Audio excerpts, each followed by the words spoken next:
নারীরা সবথেকে বেশি নিরাপদ থাকবে আমরা নির্বাচিত হলেই। শিক্ষার্থীরা যোগ্য প্রতিনিধি তারা নির্বাচিত করবে, সেটা আমরা বিশ্ববিদ্যালয়ের শিক্ষার্থীদের কাছে প্রত্যাশা করি। শিক্ষার্থীদের মন জয় করে আমরা নির্বাচিত হতে চাই। রাষ্ট্র নির্বাচনের আজকে সর্বশেষ প্রচারণার দিন, আমরা শিক্ষার্থীদের দ্বারে গিয়েছি, শিক্ষার্থীদের কাছে ভোট প্রার্থনা করেছি, কিন্তু আমরা দেখেছি প্রজেকশন মিটিংয়ের নামে একটা সম্মিলিত শিক্ষার্থী জোট কীভাবে প্রজেকশন মিটিংয়ের আড়ালে শিক্ষার্থীদের খাবার খাইয়ে হলে হলে খাবার বিতরণ করছে।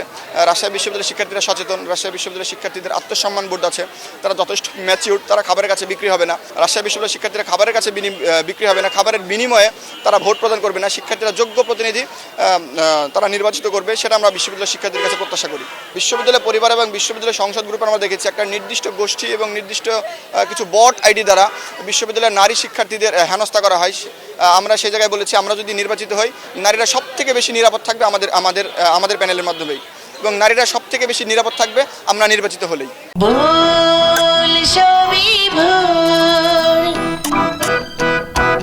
নির্বাচন কমিশন এবং বিশ্ববিদ্যালয়ের শিক্ষক, শিক্ষার্থী, কর্মকর্তা, কর্মচারী এবং আমরা যারা ভোটার, প্রার্থী এবং যারা শিক্ষার্থী আছি, তাদের ভিতরে একটা সৌহার্দ্যপূর্ণ পরিবেশে শান্তিপূর্ণ পরিবেশে আমরা প্রচারণা চালিয়েছি।